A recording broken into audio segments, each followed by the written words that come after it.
Bienvenidos una semana más a nuestro noticiero semanal de Radio Internacional de Noticias. La policía egipcia interviene para impedir que argumentaran en Nueva York ante la comisión. Como noticias nacionales presentamos Medio centenar de asociaciones pro vida han convocado a facilitar datos precisos al respecto a la... Terminaremos con noticias de la Santa Sede. Vaticano recoge firmas para defender a no nacidos. De la Conferencia Episcopal Italiana. Bienvenidos una vez más a nuestro noticiario semanal de Radio HM. Hoy les saludamos Marian Samino y María Moro. La Archidiócesis de Burgos ha celebrado la beatificación del sacerdote Valentín Palencia Marquina y los laicos Donato Rodríguez, Germán García, Zacarías Cuesta y Emilio Huidobro, que murieron mártires durante la persecución religiosa de la Guerra Civil Española. El cardenal Ángelo Amato, prefecto de la Congregación para las Causas de los Santos, presidió la ceremonia junto al obispo Fidel Herráez Vegas, que tuvo lugar en la Catedral de Burgos, España, el sábado 23 de abril. El cardenal Amato destacó en la homilía de la misa de beatificación que a pesar de que han pasado más de 80 años de la muerte de estos 5 mártires, su memoria, sin embargo, no solo no se ha apagado, sino que ha permanecido siempre viva en el corazón de los sacerdotes y de los fieles, que les recuerdan con devoción y reconocimiento. Los 5 murieron durante la persecución religiosa que se dio en los años de la Guerra Civil Española, en aquel periodo de terror que parecía haber cancelado de la faz de la tierra toda huella de justicia y de bondad. El martirio de víctimas inocentes fue un signo de esperanza para una humanidad no ya fratricida, sino fraternal, acogedora, respetuosa, afirmó el prefecto de la Congregación de los Santos. Los beatos de hoy se han acercado a la mesa del martirio como se acercaban a la mesa eucarística, con actitud de fe, de esperanza y de caridad, explicó. Según destacó el prefecto de la Congregación para los Santos, la causa del martirio fue bien expresada por un testigo. Lo mataron porque era sacerdote. Los jóvenes laicos fueron asesinados con él por defender su fe y compartir la suerte de su padre, maestro y amigo.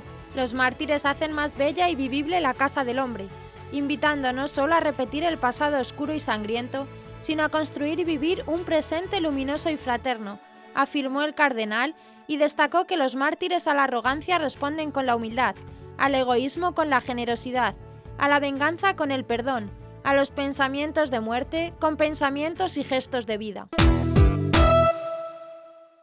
Comenzaremos con las noticias de interés internacional. México. El mandamiento del amor no es una utopía, dice cardenal. Siria. La Iglesia siria a la Unión Europea.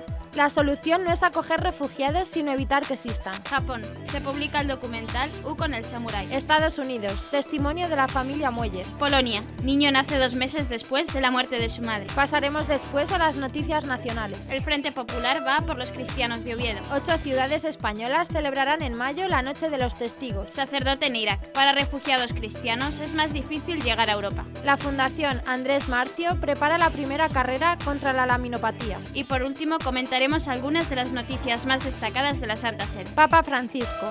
No olvidemos a los cristianos secuestrados en Siria. El Papa nombra al padre Manuel Herrero Fernández nuevo obispo de Palencia. 2 años desde la canonización de San Juan Pablo II y San Juan XXIII. Y terminaremos con la audiencia del Papa.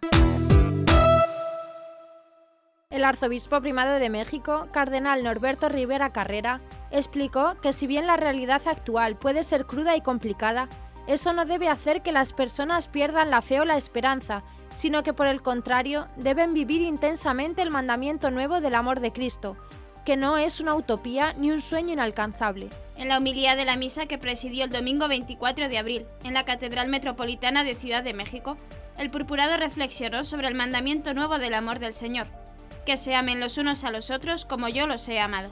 Además, prosiguió, se oye el reclamo de los que quieren aniquilar impunemente al niño en el vientre materno y terminar con la vida del anciano, que ya no es productivo. En nombre de una preferencia sexual, hombres y mujeres son prostituidos y miles de niños y niñas explotados sexualmente. El arzobispo primado de México dijo luego que el mandamiento nuevo de Jesús sigue transformando muchas vidas y sigue sacando a muchos seres humanos de la prisión de su egoísmo. El mandamiento nuevo equivale al mandamiento de formar comunidad de amor y de servicio. Si queremos ser cristianos de verdad, no podemos contentarnos con un amor platónico, sino que debe llegar a la acción. No podemos mostrar como signo un amor meramente afectivo, sino demostrar un amor efectivo, resaltó.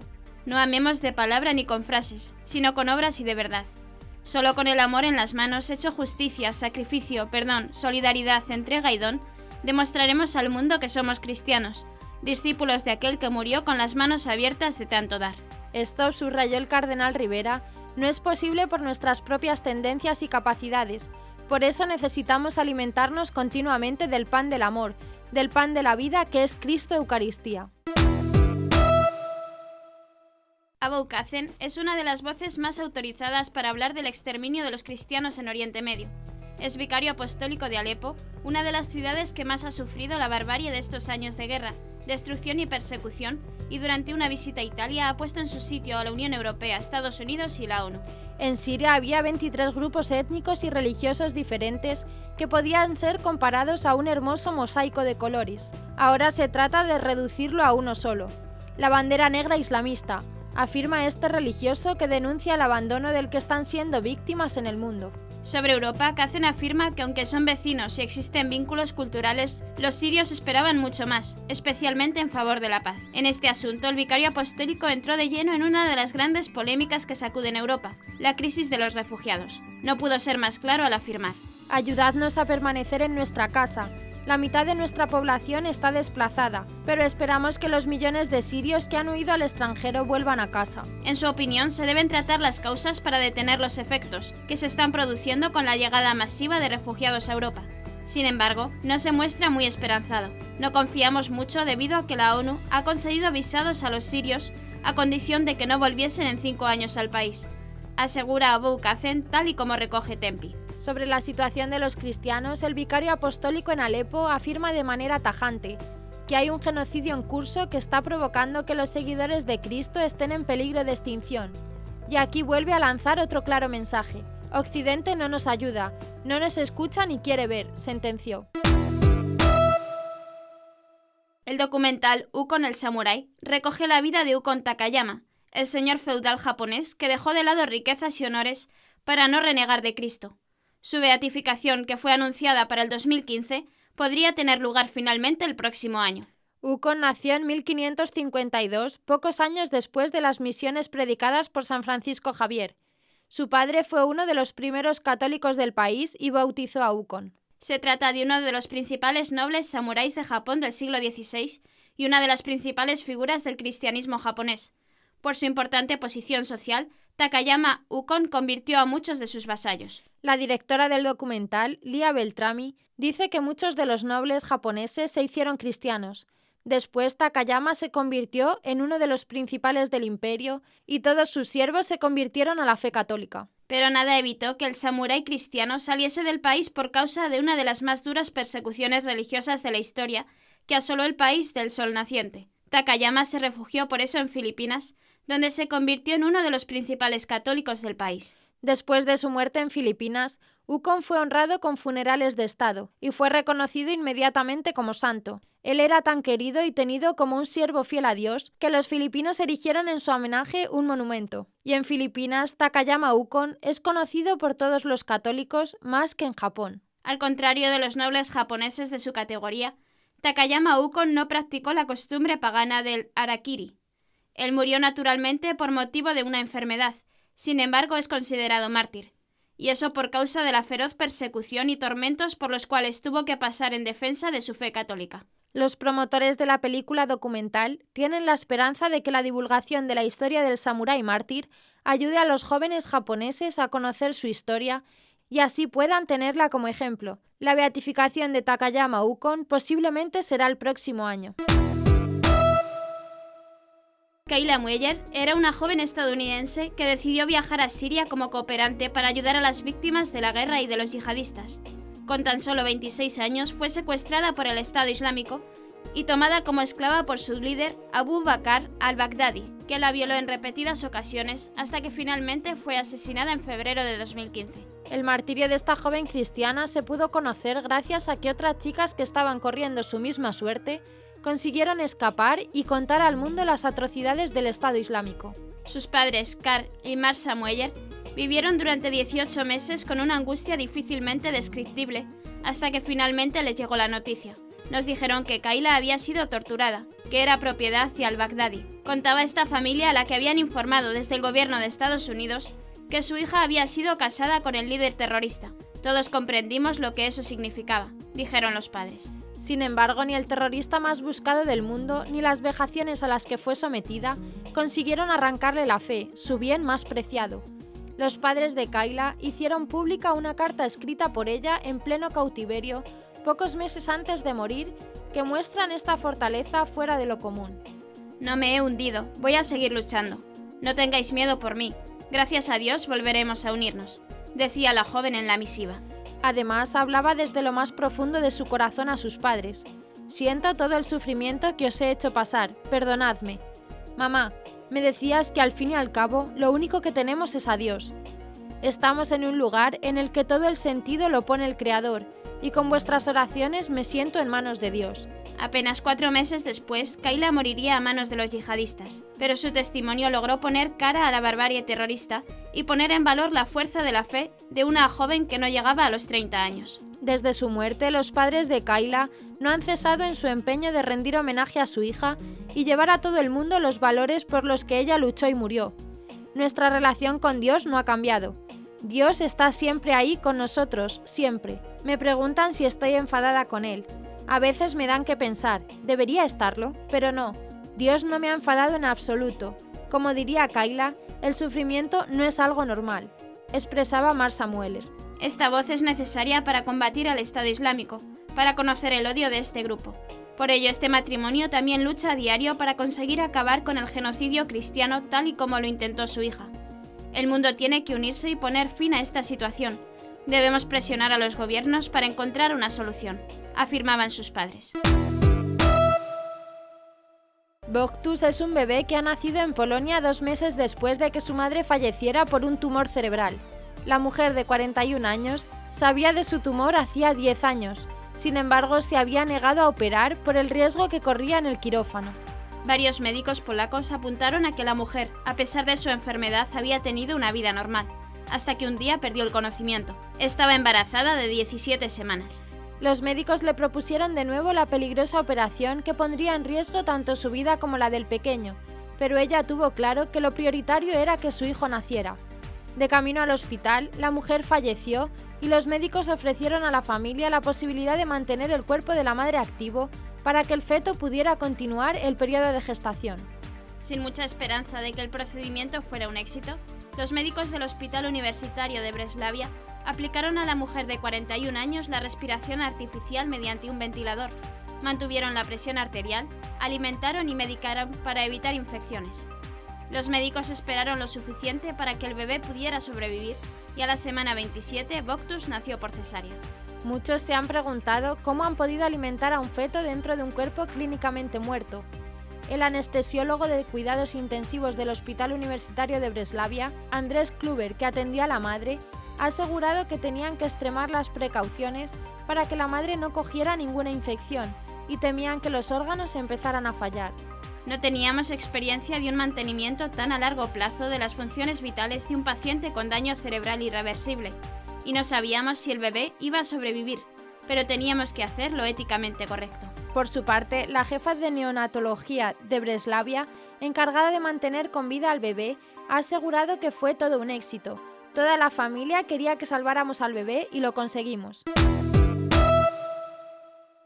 El Ayuntamiento de Oviedo, Asturias, formado por el Partido Socialista, Somos, Podemos e Izquierda Unida, pondrá en marcha una oficina para controlar los símbolos religiosos e impulsar la libertad religiosa. La propuesta de controlar la religión fue llevada a cabo por el PSOE, que la entregó escrita a los otros 2 partidos para que la revisasen. La oficina, según fuentes consultadas por OK Diario, se llamará Observatorio Municipal de la Laicidad, aunque por el momento el consistorio ovetense no ha detallado qué símbolos podrían ser retirados en las próximas semanas. Algunas de estas medidas enfocadas a favorecer el carácter laico del municipio pasan por establecer una escuela laica, impulsar una ley de libertad de conciencia y religiosa o implementar un protocolo que regule el comportamiento de las autoridades públicas en actos religiosos. Sin embargo, Oviedo no es el único municipio asturiano que pretende implantar un carácter laicista en su consistorio, ya que Gijón y Mieres forman ya parte de la red de municipios por el Estado laico. No es la primera vez que el Ayuntamiento de Oviedo, desde que se formó el gobierno tripartito en el año 2015, arremete contra la Iglesia y sus fieles. De hecho, una de las primeras medidas que aprobó al llegar al poder el actual equipo de gobierno fue retirar la subvención al Cabildo de la Catedral de Oviedo, así como anunciar que no habría representación institucional en los actos religiosos que se organizasen durante su mandato. Incluso el PSOE, Somos e Izquierda Unida retiraron la subvención a la Junta de las Hermandades y prohibieron a los bomberos y a la policía local escoltar los pasos durante la Semana Santa. Vigilia de oración y testimonio sobre cristianos perseguidos es el contenido de la Noche de los Testigos, una iniciativa de la Fundación Pontificia Ayuda a la Iglesia Necesitada que tendrá lugar en distintas ciudades de España en las próximas semanas. El padre Rodrigo Miranda, misionero en Siria, dará su testimonio de martirio y persecución que viven los cristianos en Oriente Medio. A continuación, el programa de las celebraciones en cada una de las ciudades previstas. Jaén, miércoles 4 de mayo a las 8 de la tarde, Parroquia Cristo Rey. Eucaristía, presentación de ayuda a la Iglesia necesitada, testimonio del Padre Rodrigo Miranda, adoración del Santísimo y oración. Pamplona, jueves 5 de mayo a las 8 de la tarde, Parroquia San Miguel, Eucaristía, presentación de ayuda a la Iglesia necesitada, procesión y testimonio. Oviedo, viernes 6 de mayo, 8:30 de la tarde en la Basílica San Juan el Real, música, testimonio, adoración y colecta. Covadonga, sábado 7 de mayo, a las 5 de la tarde, en la Colegiata de Covadonga. Eucaristía, testimonio. Santander, lunes 9 de mayo a las 6:30 de la tarde en la Parroquia Santa María Reparadora. Eucaristía y conferencia. Toledo, miércoles 11 de mayo a las 9 de la noche. Capilla de los Esclavos de María y de los Pobres. Madrid, jueves 12 de mayo a las 7:30 de la tarde. Iglesia de la Concepción de la Calatrava. Testimonio del Padre Rodrigo y exposición del Santísimo. Barcelona, viernes 13 de mayo a las 8 de la tarde. Basílica Santa María del Pi, Eucaristía y conferencia. Para los cristianos es mucho más difícil llegar a Europa que para los migrantes musulmanes, criticó el padre Benan Benoka, sacerdote iraquí que atiende a los refugiados en Erbil, Irak, en una reciente entrevista con el diario español La Razón. El padre Benoka remitió en 2014 una carta al Papa Francisco, expresándole la difícil situación que vivían los cristianos perseguidos por el Estado Islámico o ISIS en Irak. En esa ocasión, el Santo Padre le respondió con una llamada telefónica, asegurándole que lo lleva a él y a los refugiados en sus oraciones siempre. A mediados de abril de este año, el sacerdote visitó Madrid para participar en la Conferencia Internacional Migración y Asilo, organizada por la Universidad CEU San Pablo. En su entrevista con La Razón, publicada el 24 de abril, el padre Benan Benoka indicó que mientras que la mayoría de migrantes musulmanes entran a Europa, los cristianos se encuentran en Turquía, Líbano y Jordania, bloqueados en los campos de refugiados. Además, los cristianos no arriesgan a la familia en el mar. Algunos lo han hecho y recientemente los hemos enterrado en Irak, señaló. Los cristianos son refugiados legales, pero nadie les hace caso, lamentó. El sacerdote iraquí explicó que actualmente en Erbil, zona segura en el Kurdistán iraquí, a donde han acudido principalmente los cristianos perseguidos por el Estado Islámico en Irak, hay 2.000 familias viviendo en contenedores, otras tantas en casas alquiladas por la Iglesia. Entre los problemas que afrontan los cristianos refugiados en esa región de Irak figuran el desempleo, la educación, el transporte y la atención médica. Los desplazados no tienen derecho a medicamentos financiados por el gobierno. Bagdad se ha negado sobre todo en los casos de enfermedades graves. Criticó y advirtió que en los casos de enfermedades más severas, tomar o no una pastilla puede ser cuestión de vida o muerte. El sacerdote iraquí señaló que toda la llanura de Nínive es cristiana y los musulmanes nos han atacado siempre. El último ha sido el ISIS. Cuando podamos volver, ¿quién nos garantiza estar en paz y no seguir siendo atacados? Muchas organizaciones, la Unión Europea y Estados Unidos entre ellos, reconocen que lo que está pasando en Irak con los cristianos es un genocidio. Por lo tanto, queremos una zona pacífica solo para nosotros. Esto, explicó, no se debe a que los cristianos no queramos convivir con los musulmanes, sino porque ellos son los que no quieren hacerlo con nosotros. Estábamos antes que ellos. Irak era casi completamente cristiano y ahora somos una minoría.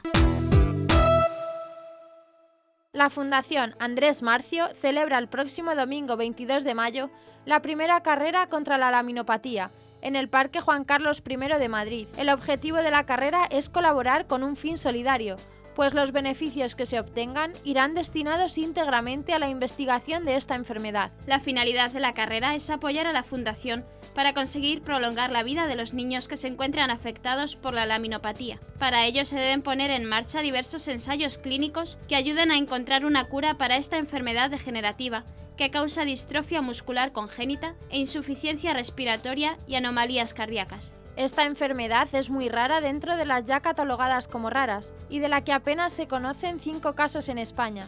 A pesar de que su sede se encuentra en Madrid, la Fundación tiene carácter internacional y pretende ayudar no solo a los niños sino también a sus familias. La enfermedad no tiene cura, pero los padres de Andrés han decidido no rendirse y por eso crearon la fundación. Beatriz Olona y su marido han puesto en marcha la fundación que lleva el nombre del pequeño, Andrés Marcio.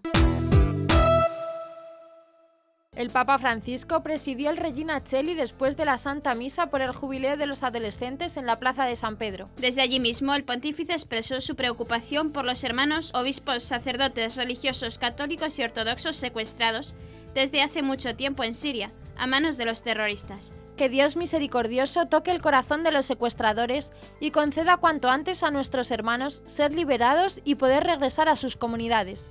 Por eso los invito a todos ustedes a orar, sin olvidar a las otras personas secuestradas en el mundo, añadió. Francisco se refirió así a las actividades del grupo terrorista islamista, autodenominado Estado Islámico, que opera en Siria e Irak principalmente.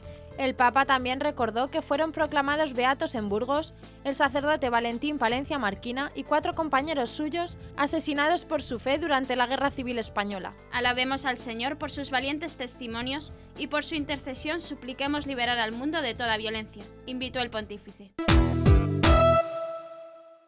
La Santa Sede ha hecho público que el Papa Francisco ha nombrado al agustino Padre Manuel Herrero Fernández, obispo de la diócesis de Palencia, en la actualidad vicario general de Santander. El obispo electo de Palencia nació el 17 de enero de 1947 en Serrio Val de San Vicente, Cantabria. Entró en el Seminario Menor San Agustín de Palencia. Realizó los cursos de filosofía y los primeros de teología en el monasterio agustino de Santa María de la Vid y Barrios, Burgos. Los completó en el Estudio Teológico Agustiniano de Valladolid y luego en el Monasterio de San Lorenzo del Escorial, Madrid. Obtuvo el bachillerato en Teología por la Universidad Pontificia de Comillas, Madrid, y la licenciatura en Teología Pastoral por la Universidad Pontificia de Salamanca, sede de Madrid. Emitió su profesión simple el 27 de septiembre de 1964 y la solemne el 25 de octubre de 1967, siendo miembro de la Orden Agustina, provincia del Santísimo Nombre de Jesús de España. Fue ordenado sacerdote el 12 de julio de 1970.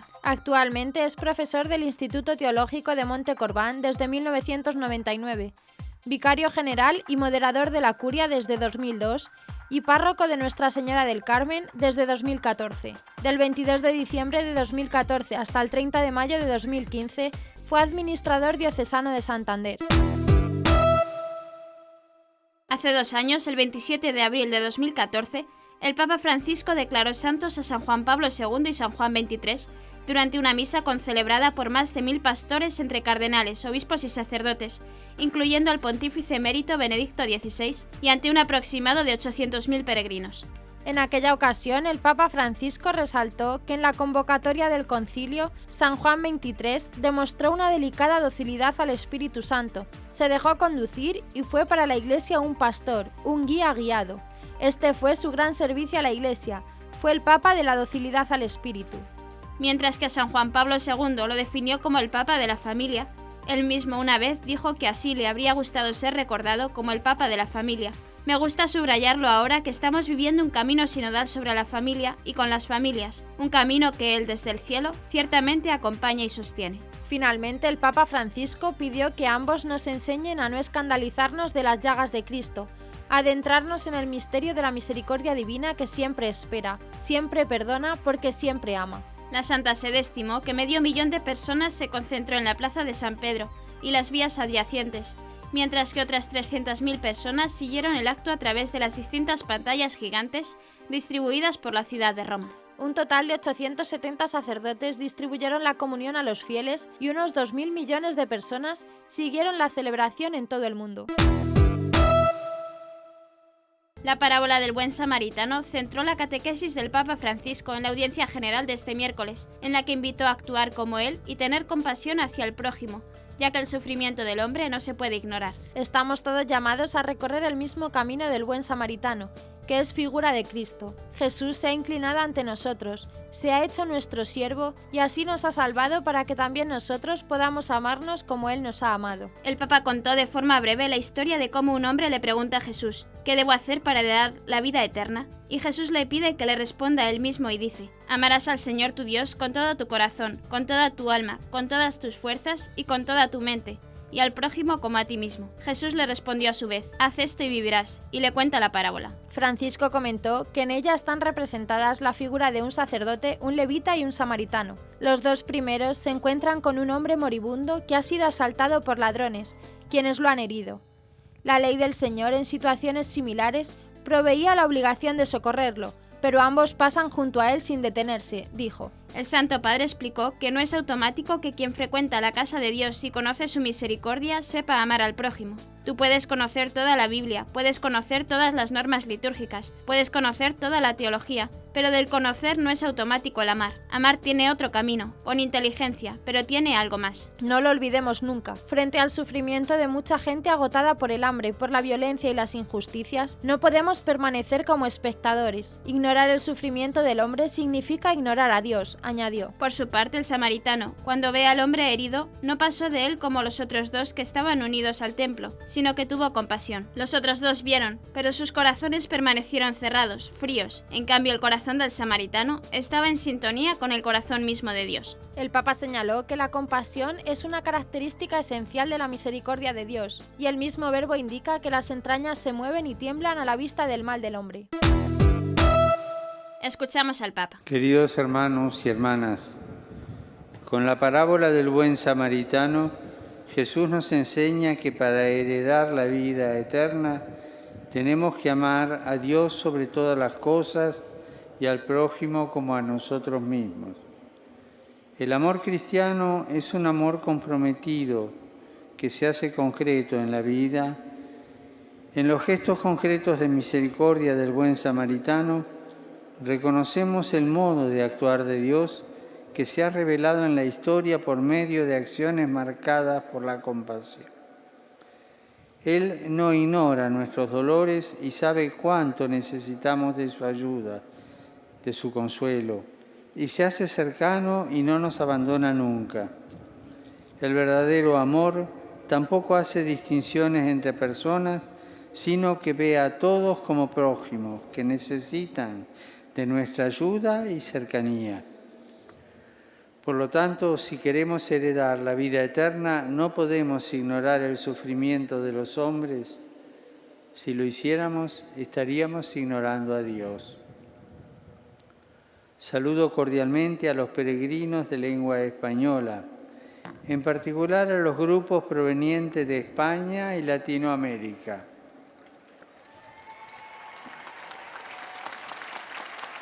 Acojamos la llamada de Jesús a ser buenos samaritanos y a hacernos siervos los unos de los otros, como Él nos ha enseñado. Muchas gracias. Y hasta aquí nuestro informativo semanal. Esperamos que haya sido de su agrado. Recuerden que pueden seguir escuchándonos siguiendo el resto de nuestra programación en directo a través de la web www.radiohm.net. En ella podrán encontrar también distintos podcasts con los informativos anteriores y otros audios que también pueden ser de su interés. Seguiremos estos días informando de las noticias de la Iglesia y del mundo a través de nuestros breves espacios informativos que les ofrecemos todos los días cada media hora aquí, en Radio HM 88.9 FM y HM Televisión. Ayer, hoy y siempre la verdad. Gracias por habernos acompañado. Les han informado Marian Samino y María Moro. Hasta la próxima semana.